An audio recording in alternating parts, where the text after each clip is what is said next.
Kalau masih qala Allah Ta'ala, kalau masih qala Rasulullah, yang nggak liberal dong. Apalagi saya. Ada yang mengatakan saya liberal, nggak mungkin lah. Oh, saya ini, ilmu saya ini nggak keluar dari Fathul Mu'in, Fathul Wahab, Baitul Usul, Alfiyah, apalagi Jamu Jawame, nggak keluar dari tarikh, ilmu kalam, nggak keluar di situ. Saya nggak pernah baca bukunya orientalis, saya nggak pernah baca bukunya Godsiher, Harvey Specter atau Will Durant, nggak pernah saya baca buku. Yang saya baca itu bukunya Kitab Asy'ari, Bakilani, Haromen, Ghazali. Yang saya baca lagi Ibnu Arabi, Al-Hallaj, dan itulah walhasil. Yang saya baca ilmu kalam, tasawuf, filsafat Islam Ibnu Sina, Farabi, Kindi, kemudian fikihnya Fathul Mu'in, Fathul Qorib, sampai saya hafal Fathul Mu'in sampai agak hafal lah. Terutama bab jihad saya hafal Fathul Mu'in. Walhasil saya bukan Syiah, saya bukan liberal, saya masih khazanah keilmuan saya. Gak pernah saya baca bukunya orang Syiah, gak pernah. Artinya mengkaji dengan tekun, gak pernah. Yang saya kaji dengan tekunnya itu karena Asy'ari, Ghazali, Bakilani, Haromen.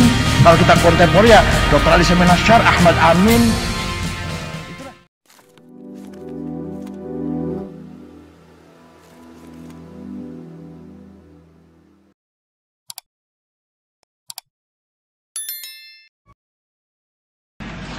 Ini banyak sekali kalau dibaca, singkat-singkat saja. G, Syiah. Jangan dikira saya orang Syiah ya. Syiah di Indonesia menurut cerita diawali di kota Bangil, kurang lebih 60 km dari Surabaya, di desa Kenep. Dimulai atau didirikan oleh Said Hussein Abu Bakar Al-Habsyi dan Hadi bin Hadi dan Dr. Suherman, Dr. Masduki Sulaiman. Mereka mendirikan YAPI, Yayasan Penyiaran Islam. Pada mulanya yayasan tersebut betul-betul menyiarkan Islam, tetapi setelah Hadi bin Hadi, Dr. Masduki, Dr. Suherman keluar dari yayasan, maka Said Hussein Abu Bakar Al-Habsyi mengikuti ajaran Syiah. Disinilah mulanya pergerakan Syiah, dan ini pada tahun 50-an. Hussein Abu Bakar Al-Habsyi aslinya dari ormas Islam yang didirikan di tahun 1904 yang namanya Jam'iyah Khairiyah. Sampai hari ini YAPI masih ada di kota Bangil dan membuka sekolah-sekolah di sana, dan mereka itu juga membuka sekolah di Bondowoso, Jawa Timur. Hussein Abu Bakar Bashir pernah duduk di konstituante di Partai Masyumi. Yayasan-yayasan, banyak sekali yayasan Syiah. Walhasil Syiah juga bahaya, hanya belum darurat. Kalau Wahabi sudah darurat, kalau Syiah baru harus diwaspadai. Kalau kuat bahaya. Kalau Wahabi walaupun qalilum minal qalil, very very small group, sangat kecil Wahabi tapi sombong. Iya, ini enggak. Kata saya sudah baca ini, saya bukan Syiah. Terus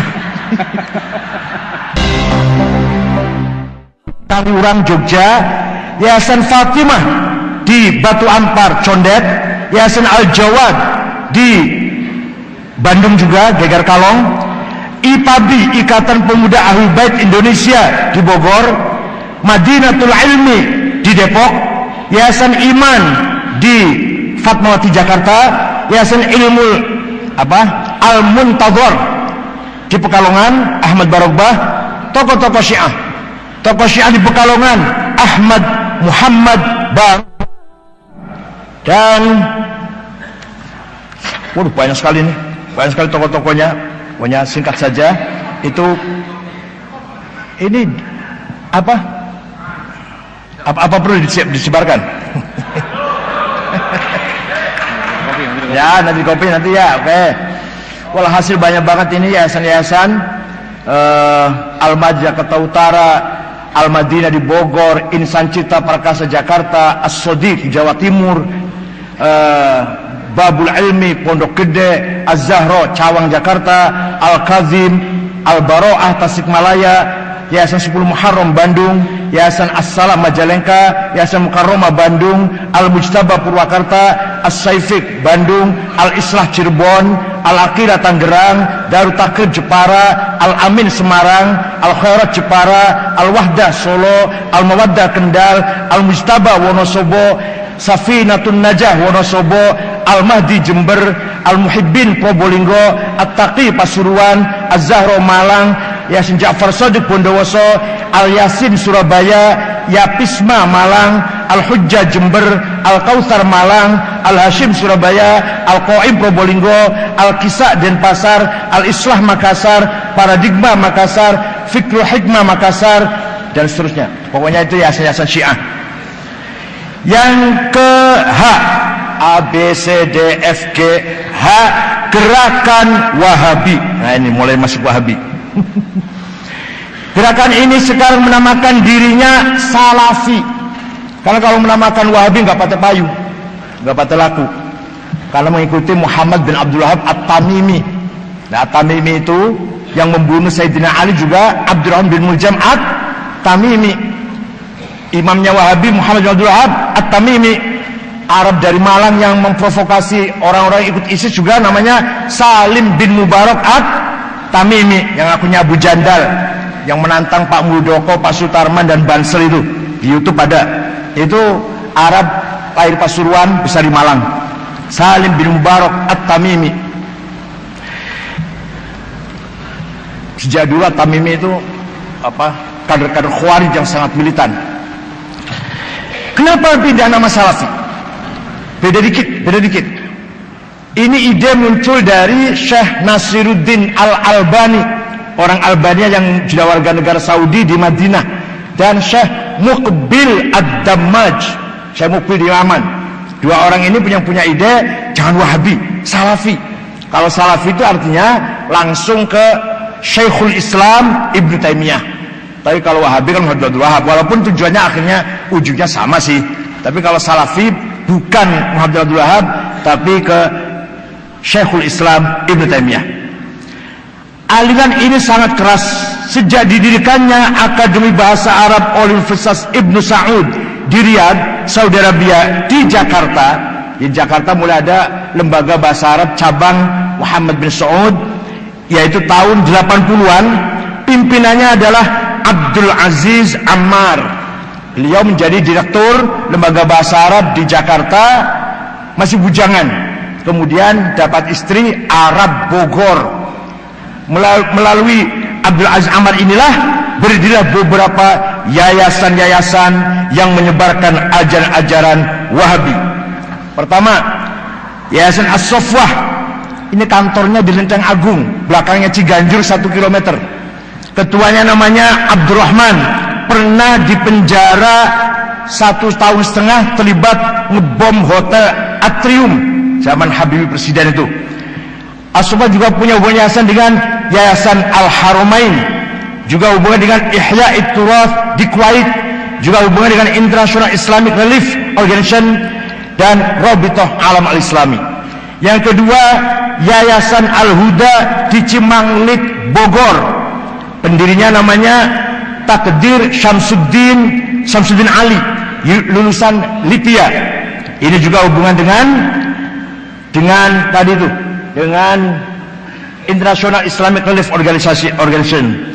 Kemudian Yayasan As-Sunnah di Cirebon Selatan. Kalau saya Cirebon Utara, ini Cirebon Selatan. Cirebon Selatan di Desa Kali Tanjung namanya, Kecamatan Cirebon Selatan. Ini didirikan oleh seorang bernama Muhammad Taharoh, dan sekarang termasuk pusatnya pengkaderan radikal di Cirebon. Alumninya 3 orang. Satu namanya Saifuddin, ngebom Masjid Polresta Cirebon. 2, Sarifuddin dari Desa Manis Lor, Kecamatan Jalaksana, Kuningan, ngebom Ritz-Carlton yang bawa pot bunga masuk ke hotel, di dalamnya ada bom. Yang ketiga, Ahmad Yusuf, ngebom Gereja Bethel di Solo. Itu 3-tiganya dari Cirebon Selatan. Betul, Selatan, enggak. Kalau saya utara. Sampai sekarang masih ada Yayasan As-Sunnah ini di Kali Tanjung, tapi pecah di dalamnya antara Salim Bajri dengan Omar Baswed. Omar Baswed lebih keras lagi daripada Salim Bajri. Saya tahu persis di Cirebon. Dananya dari mana? Dari Yusuf Ba'isa dan dari Khalid Bawazir yang memiliki sarung cap mangga. Tapi TV 9 rupanya dapat dari situ juga ya. Sering iklan sarung cap mangga ya apa? Rupanya dari situ juga. Ya nggak apa-apa lah, itu bisnis. Yayasan Taif Mansurah. Yayasan ini ada di Jawa Timur, memakai alamat di Kota Kediri. Gus Kafabi di Kota Kediri, PO Box 182, nomor telepon 0354394947 di Kota Kediri. Direkturnya namanya Masruhin Sahil, itu di Kota Kediri. Kemudian Yayasan Dakwah Islamiyah, ketuanya namanya Cecep Romi Hidayat di Rangkas Bitung, Banten. Kemudian Yayasan Wihda Islamiyah, yayasan ini dibangun oleh orang Makassar, asal Makassar, namanya Muhammad Ikhwan, berkantor di Duren Sawit, Jakarta. Yayasan Al-Imam berada di Sukabumi, ketuanya, direkturnya namanya Bukhari Muslim. Yayasan Darun Najwa di Jakarta Timur, di Kebonanas, Jalan Setia, ini juga berhubungan dengan Yayasan Al-Haramain yang ada di Saudi Arabia. Yayasan El Data, ketuanya namanya Yusuf Harun. Yayasan Markaz Al-Faruq, ketuanya namanya Mamduh Farhan Bukhari, dibantu oleh Amin Rojab Arab Bondowoso. Amin Rojab itu kalau nggak tahu, itu alamatnya di Jalan Danau Toba, Jember.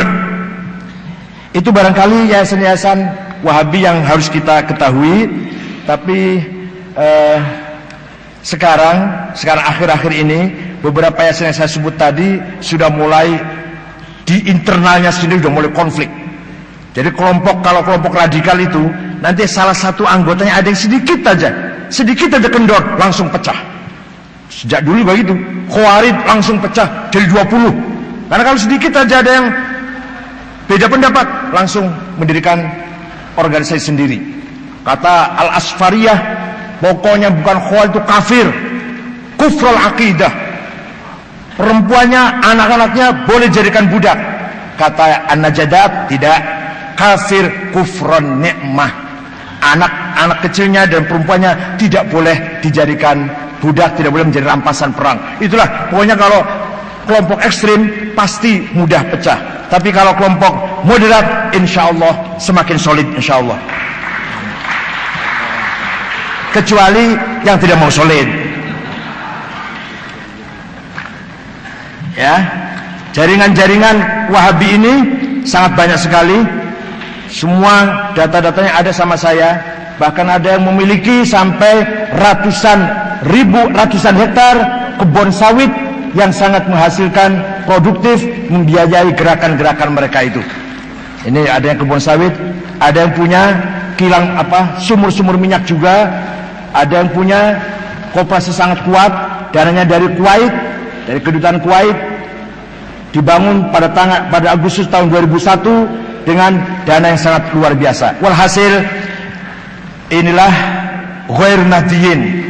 Tambah lagi kalau kata Ki Ma'ruf, apa Ki Ma'ruf? Liberal juga bahaya ya. Liberal juga bahaya. Tapi kalau liberalin, bahayanya tuh di level elit. Orang-orang MWS ini belum merasakan bahayanya liberal. Kalau liberal itu baru di level elit, mengajak orang bebas berpikir tanpa ikatan agama, ikatan nas, Quran, hadis. Lepaskan itu namanya berpikir liberal. Kalau masih qala Allah Ta'ala, kalau masih qala Rasulullah, ya nggak liberal dong. Apalagi saya. Ada yang mengatakan saya liberal, nggak mungkin lah. Oh, saya ini, ilmu saya ini nggak keluar dari Fathul Mu'in, Fathul Wahab, Baitul Usul, Alfiyah, apalagi Jamu Jawame, nggak keluar dari tarikh, ilmu kalam, nggak keluar di situ. Saya nggak pernah baca bukunya orientalis, saya nggak pernah baca bukunya Godsiher, Herbert Spencer atau Will Durant, nggak pernah saya baca buku. Yang saya baca itu bukunya Kitab Asy'ari, Bakilani, Haromen, Ghazali. Yang saya baca lagi Ibnu Arabi, Al-Hallaj, dan itulah walhasil. Yang saya baca ilmu kalam, tasawuf, filsafat Islam Ibnu Sina, Farabi, Kindi, kemudian fikihnya Fathul Mu'in, Fathul Qorib, sampai saya hafal Fathul Mu'in sampai agak hafal lah. Terutama bab jihad saya hafal Fathul Mu'in. Faslun fil jihadi wa huwa fardu kifayatin marratan fi kulli am wa anwa'uhu arba'atun itsbatu wujudillah wa iqamatu syari'atillah wal qitalu fi sabilillah wa daf'u darari ma'sumin musliman kana aw muslim bil it'ami wal ihsai. Ketua PBNU harus apa Fathul Mu'in. Enggak guyon-guyon bercanda. Walhasil saya bukan Syiah, saya bukan liberal, saya masih khazanah keilmuan saya. Nggak pernah saya baca bukunya orang Syiah, nggak pernah. Artinya mengkaji dengan tekun, nggak pernah. Yang saya kaji dengan tekunnya itu karena Asy'ari, Ghazali, Baqillani, Haromen. Kalau kita kontemporer ya Dr. Ali Samin Asy'ar, Ahmad Amin, itulah. Nah, kita sekarang alhamdulillah wad'una muhim, wad'una mahbub wa marhub fi, awda'una mahsudah. Karena kita perannya penting, dapat simpati dari semua pihak, maka kita pasti mahsudah, banyak yang hasud dengan kita. Tapi apapun yang kita hadapi, kondisi situasi apapun, harus kita hadapi dengan percaya diri. As-Sufi ibnu Waqtih, Sufi adalah anak zamannya. La launa lahu, launuhu launu ina'i. Orang sufi tidak punya warna tertentu, seperti air, kalma'i, la launa lahu. Seperti air tidak punya warna, warnanya launuhu launu ina'i. Artinya orang sufi siap hidup di zaman apa saja, kondisi apa saja. Itu namanya ilmul ahwal. Namanya ilmul ahwal dalam tasawuf, baqa, fana, khauf, roja, talwin, tamkin, ghaibah, hudur, mahu, sahu.